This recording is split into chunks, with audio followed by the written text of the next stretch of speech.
So good afternoon, ladies and gentlemen, and welcome. Welcome to our event. So Europe is gearing up to launch its Green Deal, and it's committed to become the world's first climate-neutral continent. Such commitment, of course, will require collective ambition, political leadership, and also multi-level and cross-level cooperation in developing a common pathway towards a just and fair energy transition for all Europeans. My name is Giorgia Rambelli. I'm a coordinator for Sustainable Resources, Climate and Resilience at the European Secretariat of ICLEI, Local Government for Sustainability. And it will be my great pleasure today to accompany you and our distinguished speakers through the first hour of this event, through a journey in which we want to discuss implementing the Paris Agreement, EU citizen regions and their role in the energy transition. So this event is organized by the Committee of the Regions, the European Commission Directorate General for Energy, and ICLEI, Local Government for Sustainability. And allow me to say, to start with, that even if this was not the room that you wanted to walk into, this is definitely the right place to be and definitely the right event to attend. So I would like to start, of course, with some housekeeping. As you probably noticed, we have with us today our interpreters that would provide us interpretation in several languages. You can see the channels over there. We have interpretation in French, channel 3, in English, channel 2, in Italian, channel 4, and in Polish, channel 1. So please make sure that you tune in to listen to this great discussion that is ahead of us. So we're talking about the Paris Agreement. Limiting global warming to a 1.5 degrees above the pre-industrial level requires, as we already mentioned, a great ambition, a higher ambition. And this rapid transition has to be happening not only in one sector, but across sectors. And we need to go towards a low-emission energy system that is based on integrated solutions. Therefore, close cooperation across level of government and with the civil society is the absolute essential to meet this objective. As the closest level to citizens, local governments have a key role to play in the success of this transition. They can complement and support national action and national contributions and plans, but they can also scale up their very own locally determined contributions and roll out immediate and ambitious actions on the territory, which can really create an impact for our European future. And we see this being done daily by the over 9,000 signatories of the Covenant of Mayors across Europe. So today, to address these points, we would like to discuss challenges, of course, that are ahead of us, but also talk about good policy, good practices, through which citizen regions are really spearheading this transition. We want to reflect upon actions needed to implement a climate-neutral Europe by 2050, and we want to focus specifically on what is the role the local and regional government can play to materialize it. So we will address these different issues and much more through a first panel discussion, which I will kick off immediately. And after that, all participants will also have the opportunity to exchange in a more informal and in-depth setting through a Wall Cafe session, which will happen right after the coffee break, and more to come about that, of course. So I think without any further hesitation, I actually would like to give the floor to our distinguished panelists, starting with my great honor to introduce Mr. Jerzy Buzek. He is a member of the European Parliament and member of the ITRE Committee. The floor is yours. Thank you very much. Can I steal your microphone? Please do. Okay. I prepared a statement for 10 minutes, but our moderator, and well, she's absolutely in power, decided 5 minutes, and at the end is 5 minutes 30 seconds. So I am starting immediately. Some history. We remember all of us Paris COP21. 2 points: to pursue efforts to limit the global average temperature increase to 1.5 centigrade.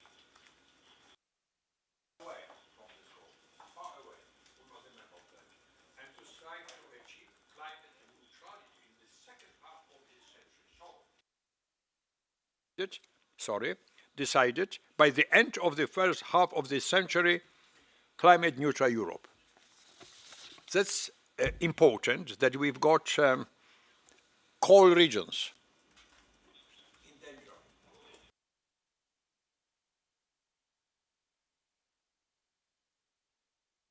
What is going on? I think someone else is probably I'm speaking too loud, maybe. trying to take the floor from you. Okay, okay, certainly.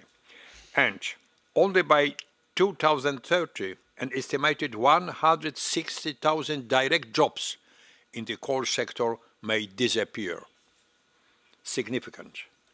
We do not want and we cannot leave these regions behind. We started discussion in 2015, so it means even before Paris Agreement in Katowice,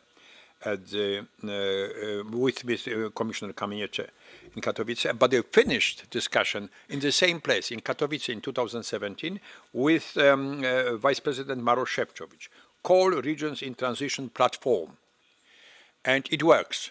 In the European Commission, we've got a special office for that, exchange best practices between coal regions and so on, as you know very well. Is easy to imagine. For the next year, my proposal and my amendment, 12 million euro for next year for cooperation in between the regions. Very, very important to prepare the whole issue, but it's not enough. Well, cooperation of regions is natural, but if we are serious about the Paris Agreement, we need a comprehensive political vision for EU coal regions transition and a structural long-term response to the challenges in the EU budget. That 1 year ago, I proposed Just Energy Transition Fund as an additional budgetary line in multi-annual financial framework. It was nothing, as a matter of fact, zero in multi-annual financial framework 1 year ago on the desk in European Parliament. In my committee, ITRE, response for, it means I was chairing the committee, and we decided, after a long discussion, 5 billion euro dedicated, separate fund, not together with cohesion fund or any other, because it should be visible for our citizens, and probably not only for one multi-annual financial framework, but for 2 or 3 of them, because we need for transition in core regions 20 years or 25 years. So, EU 2050 long-term strategy has been published, additionally to everything what we knew 1 year ago. So it's quite a new situation. New long-term strategy was published at the end of the last year in December, and now we know that it was also supported by Madam President von der Leyen and by many commissioners in the hearing. So let us say, it's not question what we should propose, but how we should propose it and how much money. Madam Commissioner Designate Simpson and Vice President Timmermans, well, absolutely supported the vision for separate money, not as an additional, let's say, priority in structural funds, but visible in our European Union multi-annual framework. So let us think about that and to give a clear signal to our citizens and regions that we are ready to help them. And of course, it will be also very good for other regions, because otherwise, if we don't have such additional money, it means member states or any other budget should be dedicated for coal regions, because it is necessary to go forward with the whole transition. So in any case, it is very supported, but should be very precisely dedicated. And our regions should be responsible for that. Thank you very, very much, Committee of Regions, for taking responsibility for the whole discussion. It's very, very important. And how much? Well, 1 year ago, on the basis of European Commission proposal for the budget and after discussion with the member states, so the Council, was 0. So the jump to 4.8 billion is a big jump, infinity. you know. So fantastic, but it's not enough, of course. Even if we say that it will be 5 billion, not more, it's just for beginning, for project which could be grounded on the beginning of, let's say, multi-financial framework for each project.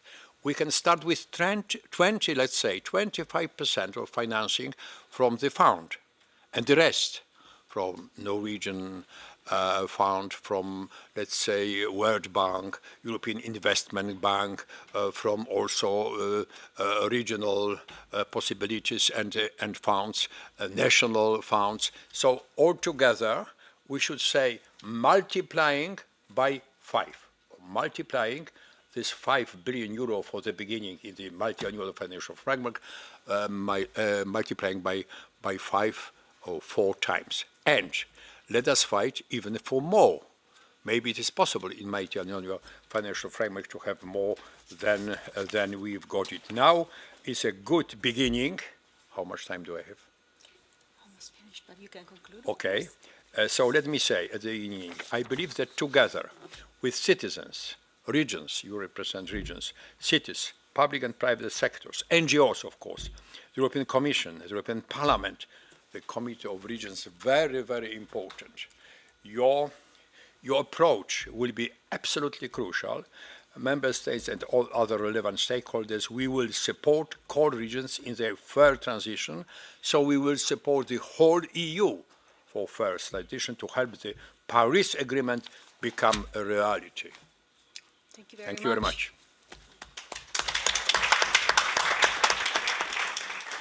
Thank you very much, Mr. Buzek, for setting the scene for our discussion right now, and to remind us how this transition is, of course, a great challenge, which will require a lot of effort from everyone's side, but also how much it represents for a greater opportunity also to have a more just future also for regions across Europe. So thank you very much. So our next speaker is Mr. Witold Stepien. He's a member of the WOSCE Regional Assembly and a co-rapporteur on energy transition. And I think the first thing that I should do, and it's in order, is of course to congratulate you for today's adoption of your great opinion on the implementation of the Paris Agreement to an innovative and sustainable energy transition. And I know that you have also focused quite a bit on vulnerable areas such as core regions and carbon-intensive regions. So we look forward to hearing your remarks. Thank you. The same congratulations to you. I was an expert of this opinion, so you know this excellent. Let me speak Polish. The Polish is a huge partner of transition, so this language will be needed in the future. Dzień dobry Państwu. Good afternoon, ladies and gentlemen.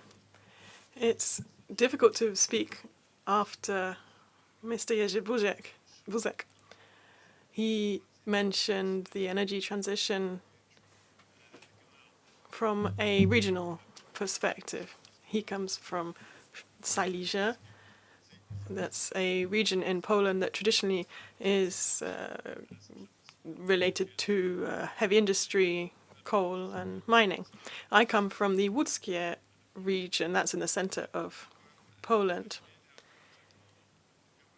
And I'd like to say why I decided to write an opinion on the energy transition, and that's because my region around Łódź is also a coal region. I think it's the second region after Silesia. We have a huge power plant and mining complex in Bełchatów. It's the biggest electricity producer in Poland, and it consumes lignite. And unfortunately, it's also the biggest emitter of carbon dioxide in Europe. 10,000 people are directly employed in Bełchatów, and almost twice that number are indirectly employed in services relating to that complex. If you multiply that by 3, you have, because of all the families involved, then you have many thousands of people who depend on coal for their livelihoods. The vision of climate neutrality, restricting emissions, and so on, has caused us to question the future of the Belhatuf complex.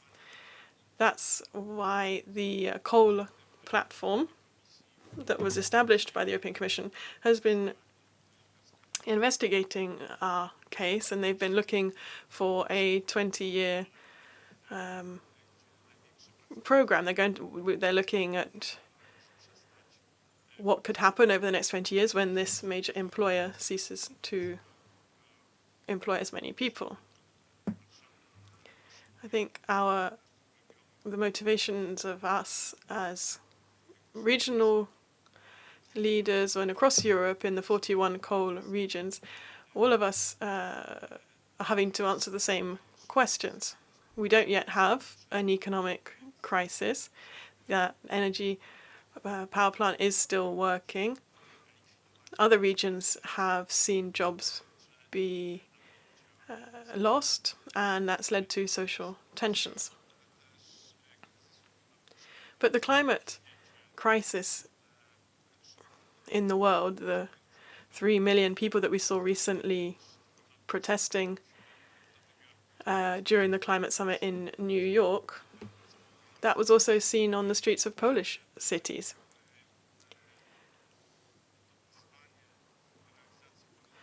All of this means that we have to take our commitments under the Paris Agreement extremely seriously. And this could be achieved through an energy transition that we could see in a broad way, not just energy production, but also energy transmission and energy consumption above all. We can't carry out this process in the level at the EU and the level of the Commission and the Parliament alone. It can't be done at the level of national governments. Regions and local governments have to be involved. We as local government politicians are close to citizens. We hear what their expectations are about the climate. Particularly among young people, then opinions on this are getting more and more popular. And we're already implementing climate policy.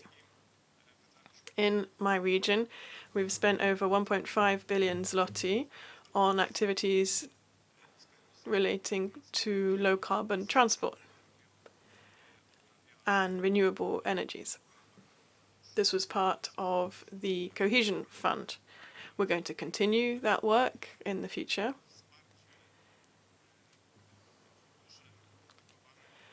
And the support of a specific fund for coal regions will be fundamental. We need to prepare a strategy, we need to prepare a vision. We need to look for innovative ideas, we need to educate communities and prepare them for the changes that will happen in employment. We also need to prepare them for other economic activities when we have this shift from the traditional production of conventional energy. We're switching to new innovative sources of energy that are lower, less carbon intensive, and this is a major challenge. It's a challenge that faces all of us. But as I say, in my opinion, it's particularly a challenge for local governments. They know the region, they know their citizens. This means that they can have dialogue with them. They can draw links between educational establishments, between residents, and between local governments. As my wife always said, only 5 minutes. It's a very ungrateful job to be the moderator, especially when you have great speakers and you will actually like them to continue having the floor. But unfortunately, someone has to do it. And to continue to do my job as a moderator today, I would like now to give the floor to our next speaker, Mr. Yunus Arikan. Yunus Arikan is the Director of Global Advocacy at ICLEI Local Government for Sustainability, and ICLEI also is the focal point for the local government and municipal authorities constituency of the UNFCCC. Yunus, we talked a little bit about the challenges that we are facing in Europe in this transition. Can you give us a bit of a global perspective now? How are cities and regions dealing with these challenges? Thank you, Georgia. At the outset, I'd like to congratulate and thank the organizers, the Commission, the Committee of the Regions, and ICLEI, my organization, European Secretariat. We are living in interesting and exciting times, globally and in the European level. Congratulations your adoption of your new position just at the beginning of a new era in the leadership of the European Union. I think that was a perfect timely input to the debate, and I think this discussion is especially in that sense very, very helpful, because the efforts will not be just finished just in the context, it's just starting. In the next couple of months, the world will go through interesting negotiations, interesting decisions will be made until the end of 2020. We hope to have a new momentum on our efforts for sustainability and climate to make sure the next decade is announced as a transformation era, so that we can ensure livability of our planet and citizens collectively. Otherwise, if we fail, we will fail collectively, and it will be a very hard future for our generation, and let alone for our future generations as well. So I'm really delighted to hear this progressive achievements of our members of the Parliament and the members of the Committee of the Regions. I'd like to base my comments, inputs for three. I just want to refer to the global debate on the national strategies for Paris Agreement. I want to comment on some European leadership issues, and I want to provide my input for the future roadmap. On that front, let's be aware, yes, the NDCs, the buzzword, or the national policies. There is one thing clear. There is no country whose national plan is fit for Paris Agreement. I'm about to repeat again. There is no country in the world whose national plan is fit for Paris Agreement. There's two main reasons for that. The Paris Agreement, when it was adopted, the nations were supposed to bring their policies. That was in a moment where they were not aware of what the Paris Agreement would look like. And all these agreements were prepared on the way to Paris. And there are important visions of the Paris Agreement. One is the climate neutrality and 1.5 degrees target, which didn't exist in Kyoto, which didn't exist in the UNFCCC. Second, which is much more relevant for us, the Paris Agreement for the first time recognizes engagement of all levels of government. So these are new additional vision that globally have been accepted, and none of the NDCs were prepared in this mission or with this preparedness. Therefore, this couple of years is important so that the previous national plans should be revised by all nations, and they should be presented to the UN by the end of 2020. Therefore, our work is to make sure that our voices, our contributions are heard by the national governments, so that the new climate plans are definitely reflecting the transformation, the missions that we are describing, that the transformation is happening.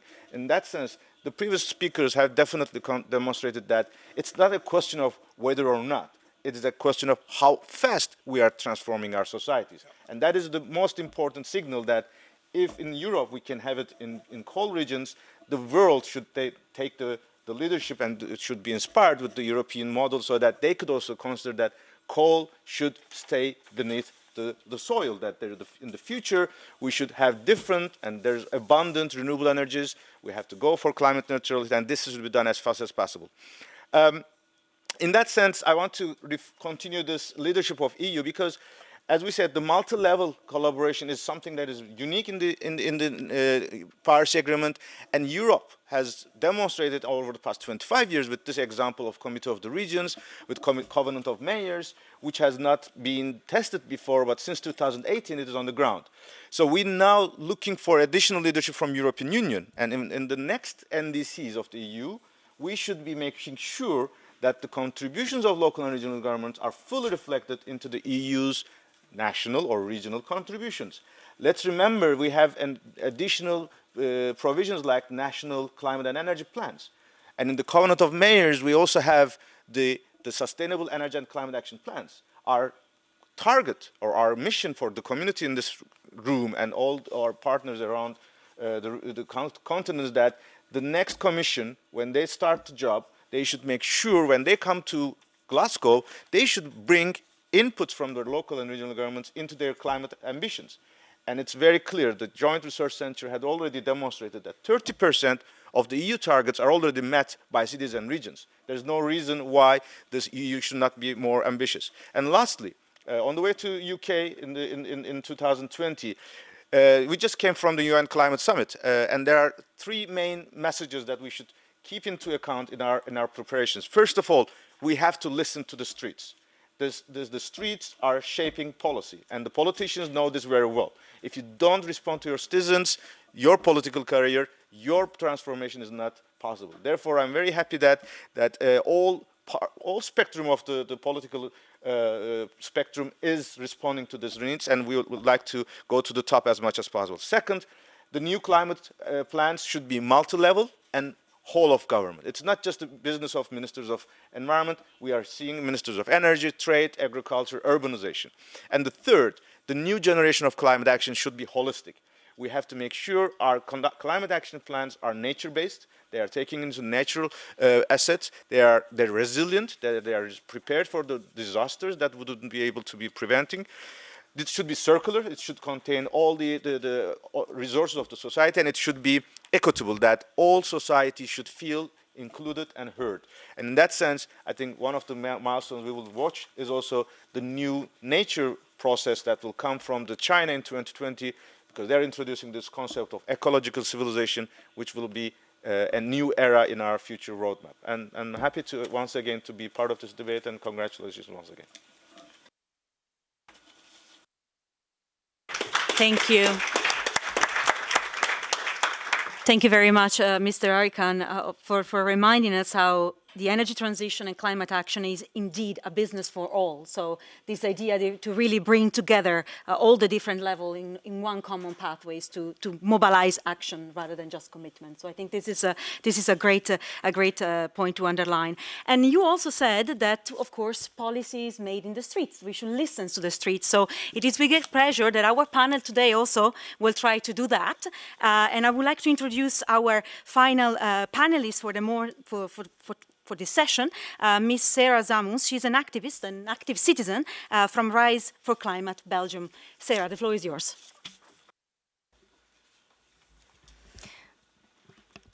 Merci beaucoup. Donc, comme vous l'avez dit, Sarah Zamoun.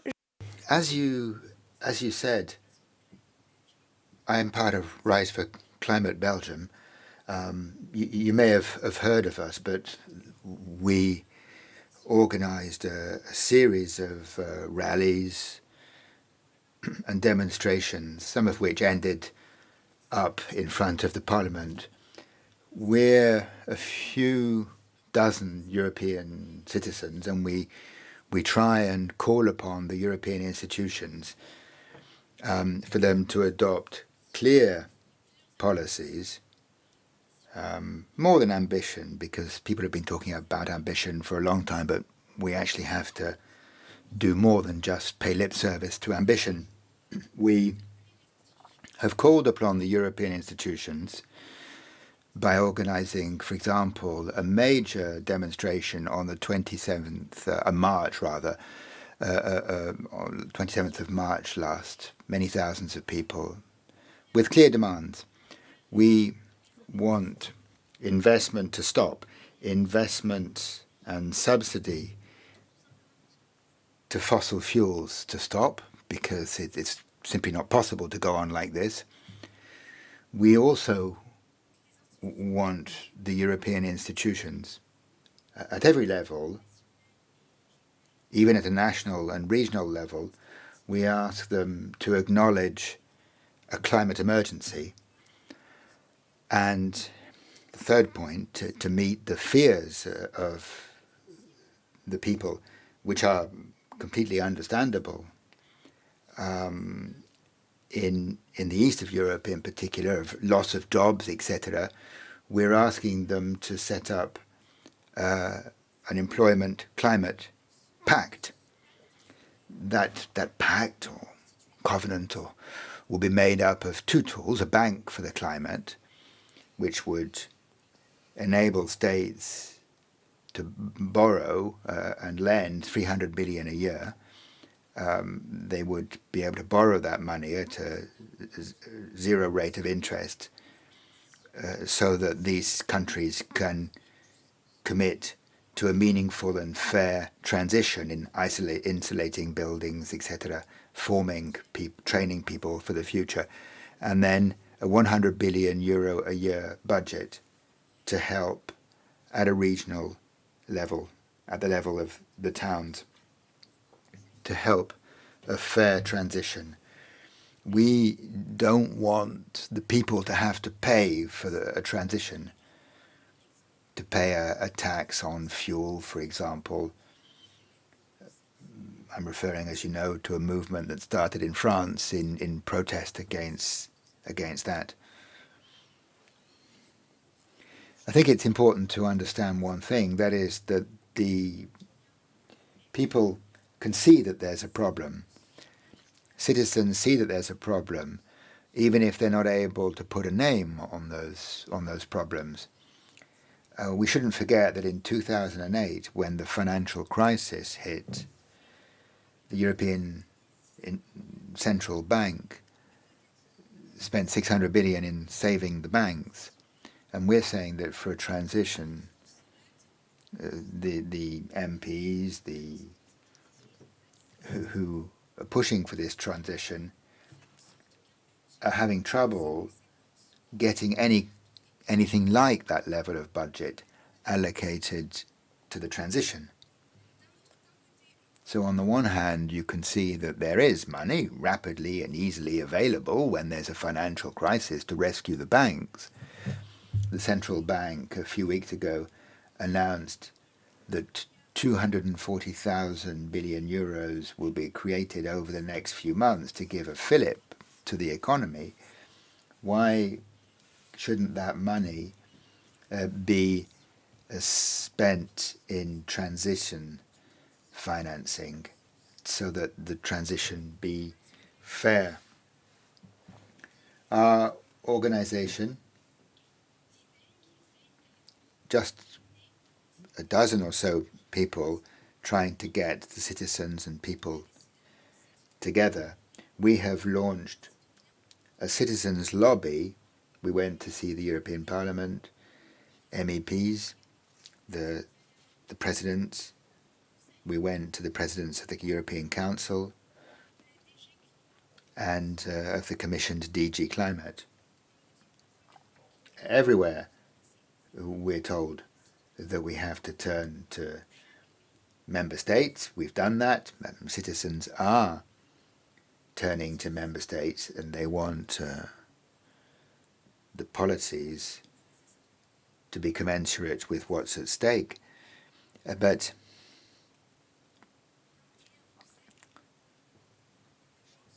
there aren't many who have the opportunity that we have to go and talk directly to European decision makers.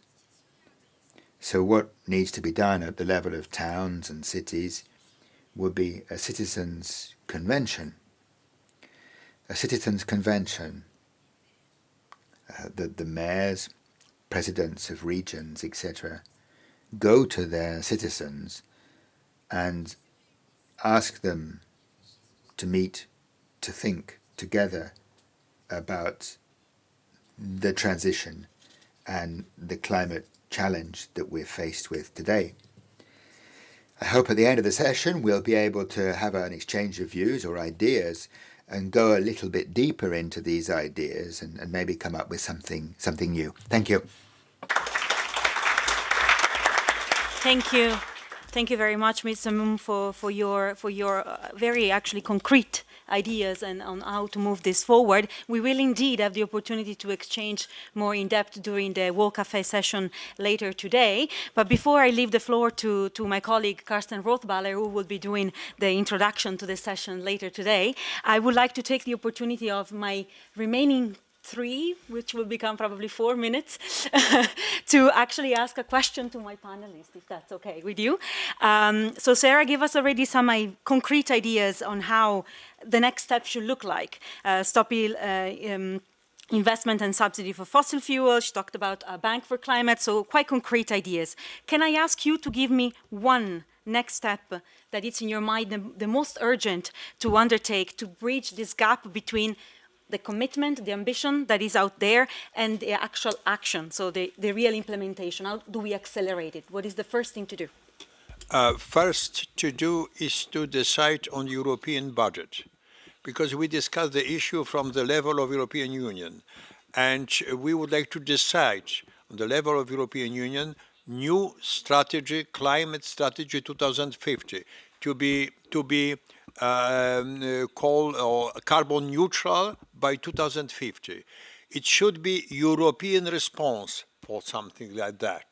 And we count on member states, because the final decision is on the side of European Parliament, because we vote against budget or for the budget.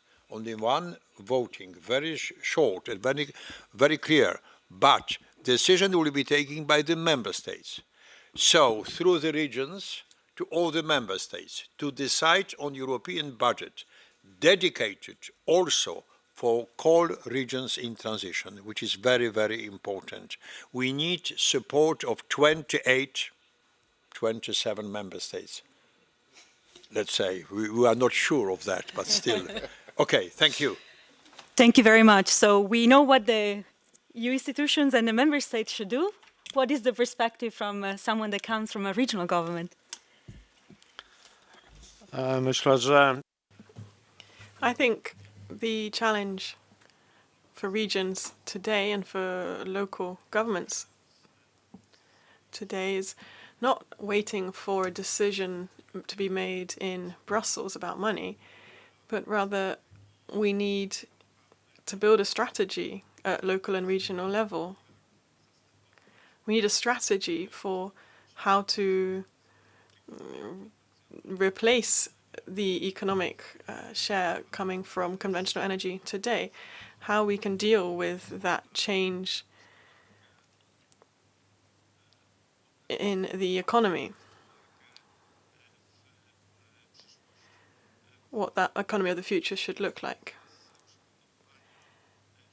This needs to be a process whereby we plan at the levels of towns, cities, regions, and so on. These plans can be integrated with national plans, and over the next year they need to be verified by the plans adopted at EU level too. And when the European and national budgets have also been prepared. So we need to get ready for that. We shouldn't waste time. We need to start looking for ideas, speaking to scientists, and we need to also listen to citizens. Ja chciałem tylko dodać. I just wanted to add, and I'll speak in the same language to make things easier, a key decision about strategy should be in the hands of the regions. We ought to decide that at European institutional level. That's why the opinion of the Committee of the Regions is extremely important. Decisions about strategic plans for each region should be taken at regional level. This is incredibly important in terms of citizens' expectations about what we're doing in Europe. Yunus, one next step from your side. I think I would like to encourage to share this experience and to show solidarity with the rest of the world. what will happen in Europe will be modeled for the rest of the world, because we have been, as Europeans, the champion of the climate action. We should continue to do so. And in that sense, this proposals to divest the resources to climate-friendly investments and the disadvantaged communities, the citizens, should definitely be supported. And I hope the Commission will take this into account and reflect into the budget, and fully agree that it should be a budget decision. But I also would like to encourage you that, hoping that we will achieve this success, the best way to show this success could be that 3 years later, Europe will be hosting, in your city, Katowice will be hosting the World Urban Forum. The world's urban community will come to Katowice, and we are proud of our members, Katowice, with, in the Urban Transition Alliance, demonstrating how transition from industrial legacy can move to a greener economy. So what we have achieved, what we will achieve over these years, can be shared with the rest of the world, because that will be the moment. It will be the third NDCs, and the success stories of Europe could help and encourage the global transition as well.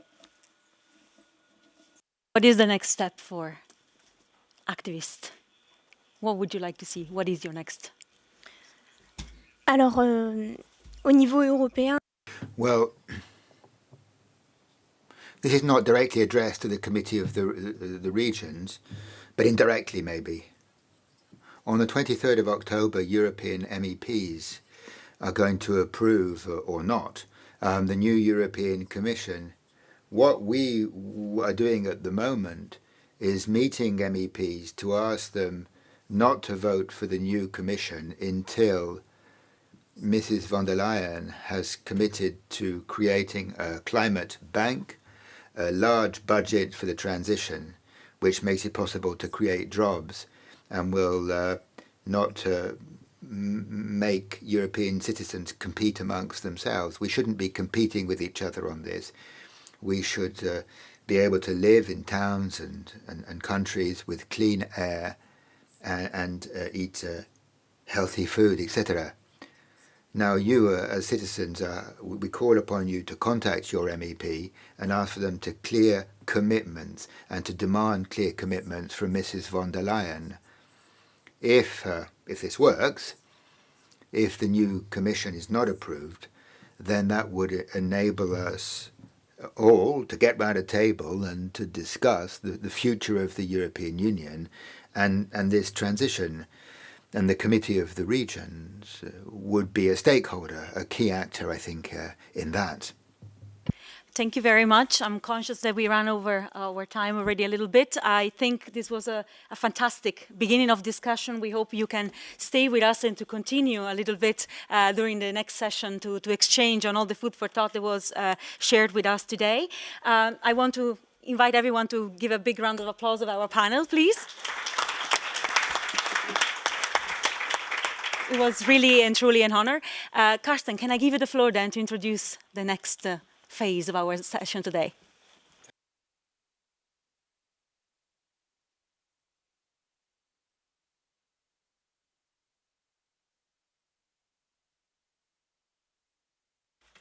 Yes, thank you very much, Georgia, for giving me the floor. And indeed, thank you, panelists, also for this sharp contribution, which shall lead us to continue the debate in the World Cafe now to come. Here, before we have actually real coffee, before that we have coffee, another caffeine for our minds and thoughts to come on the topic of reaching climate neutrality by 2050. It is indeed the ambition of the European Union to explore what is possible towards climate neutrality and potentially achieving it by 2050. It must be clear that from already the speakers, from the panelists' announcement, that this is a multidimensional transition. And here, of course, it cannot be done easily in a few steps. So concrete steps were already mentioned. That is good. We would like to go deeper and would like to discuss from the perspective of different different processes, from the perspective of 5 different themes, the topic of reaching climate neutrality. We have chosen the themes of coal regions in transition, smart city, climate and energy transition on islands, community-based renewable energy, and energy poverty. So these 5 processes will feed into the discussion. We will have 5 dedicated tables with 5 dedicated chairs for each table. And maybe before we have now the opportunity to be attracted by one of these 5 tables, hearing a short pitch, I would also like to remind us that this is quite important for regions and local governments in particular. We at ICLEI, we are engaged in projects like CTRAC 50, so regions trying to go beyond what actually the national framework is demanding and try to be on track with carbon neutrality. And here it is important to look at forecasting, backcasting the concrete measures that are implemented. If they cope with the Paris Agreement, if they are in line with the Paris Agreement, and so on. And here I'm really looking forward to now hearing the 5 pitches, and also then later on diving deep into one of these topics with you. You can choose, and you are able to also switch tables if you want, but definitely you will have the opportunity to go into depth and to explore the different themes. So first of all, I would like to call on stage Paul Baker. He is Senior Advisor from the Secretariat for Coal Regions in Transition, and he will excite us now with a few words on the coal transition. The next slide, please.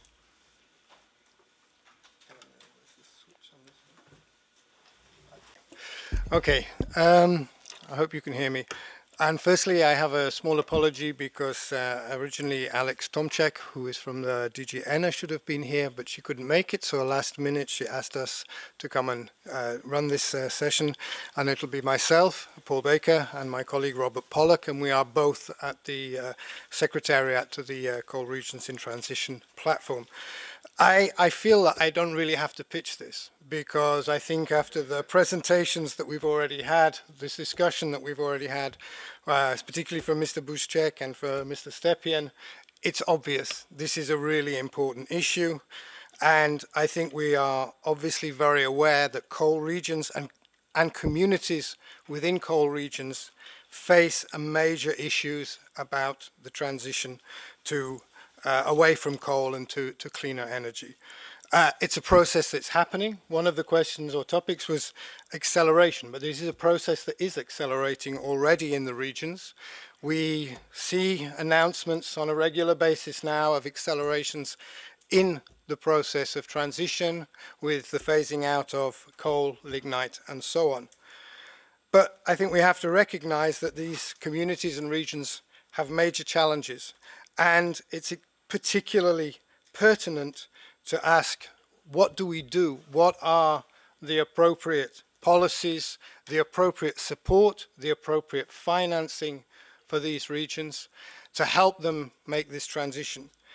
But also particularly, what do we do to make this a just and fair transition, in particular in terms of not only the workers that are going to be losing their jobs, but also recognizing that many of these regions, the whole economic and social fabric is dependent on coal and carbon-based energy generation.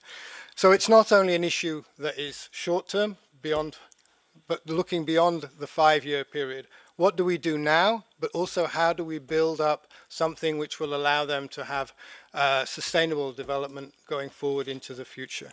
So those are the questions we would like to discuss with you, and that is my very quick 1-minute pitch.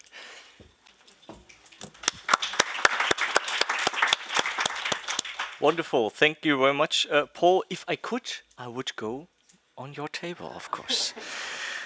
Then we will see my diplomacy here. Second, I'm very happy to have with us Gustav Landahl from the city of Stockholm. He is head of Department for Environment and Health, and he is also coordinator of the Smart City Lighthouse project Grow Smarter. Gustav, the pitch is yours. Well, thank you very much. You have one.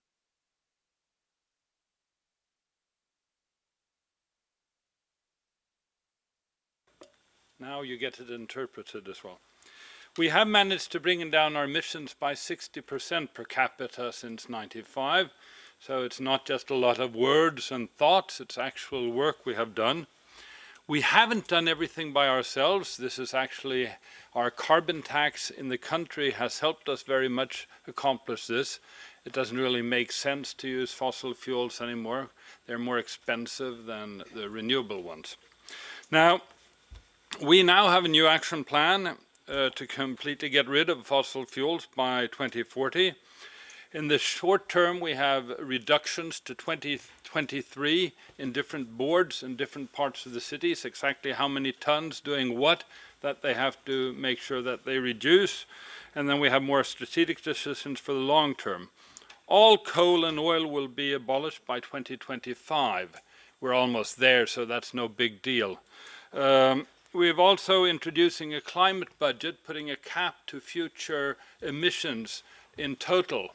We will not emit more than 20 million tons in the future at all, because it all has to do with the amount of carbon dioxide in our atmosphere, and we recognize that. Now, but by reaching these new goals, we need new smart solutions, better involving our citizens, better using new technologies, and that's where the Grow Smarter project comes in, where I've worked with Cologne and Barcelona, where we have showed 12 smart solutions, bringing down our emissions by up to 79% within buildings, mobility, and infrastructure. These solutions are now all tested, evaluated, and have shown many of them to be financially sound as well. And we had a different seminar yesterday about that project. And so those of you who want to find ways to act practically to solve the path towards the Paris Agreement, please join me at my table.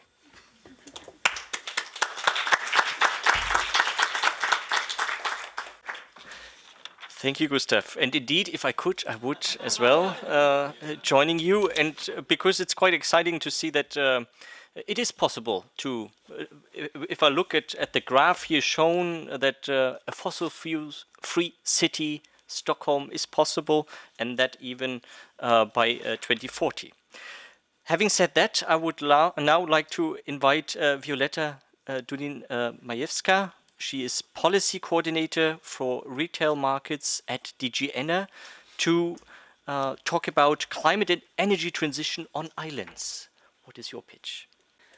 Thank you very much. Yes, I'll pitch that. I think you have to always pitch. So I do come from DG Energy, and this is where clean energy for EU islands is housed in the Retail Market Directorate. So my pitch is this. There are about 1,000 inhabited islands in the EU, which, if not counting member states, which are islands themselves, is about 16, 17 million people. So it's a middle-sized member state. Now, many of the islands are not connected to the mainland grid. So they very often rely on fossil fuel, and very often as much as 100%, for the generation of electricity, for driving cars also, for running ferries, to cool and heat houses. Now, for many of these islands, as you would know, the coal, gas and oil come on ships, only to be then burned in diesel generators. Not only is it expensive, but it's also a source of local pollution, and it's also not 100% reliable. Moreover, when I say expensive, it is sometimes almost 10 times more expensive to generate on an island.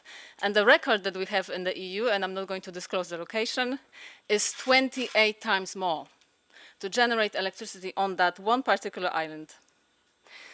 Now, apart from these challenges, islands also have sources, and they are abundant, of locally available renewable energies.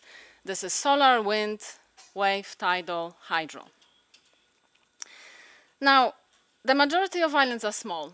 What this means is that they have limited capacity administratively, technically, and financially to organize and carry out the transition.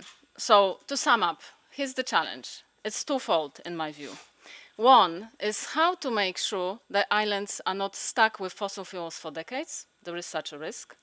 And the second aspect is how to make sure that the citizens living on EU islands have the same possibility to participate in the green revolution as citizens in other places in Europe. So this is what we have to do. We have to recognize also the contributions that the islands can make to the reduction of CO2 emissions in the EU. Please come to my table.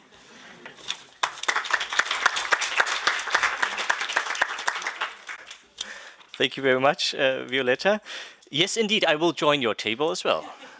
That is for sure. And indeed, the islands are a particular case which are actually also able to showcase that in a microcosmos, actually, renewable energy and 100% renewable energy is possible, and with smart technologies as well in combination. Having said that, I'm now introducing Josh Roberts. He's policy officer at ResCop, and he will pitch the community-based renewable energy side of things in the energy transition. Josh. Thanks, Carsten. Yes, so my name is Josh Roberts. I'm the advocacy officer for ResCoop EU, and we represent citizen energy cooperatives. Some of you might have heard, but by 2050, around 45% of EU citizens could be owning renewable energy generation. This is not insignificant, and it is only the potential. Just last year, the European institutions finalized the Clean Energy Package, which finally acknowledges both individual citizens and their communities as stakeholders in the energy transition. This has been a growing movement for the past 3 to 4 decades, but it has largely gone on despite national and even EU policies, as opposed to being supported by them.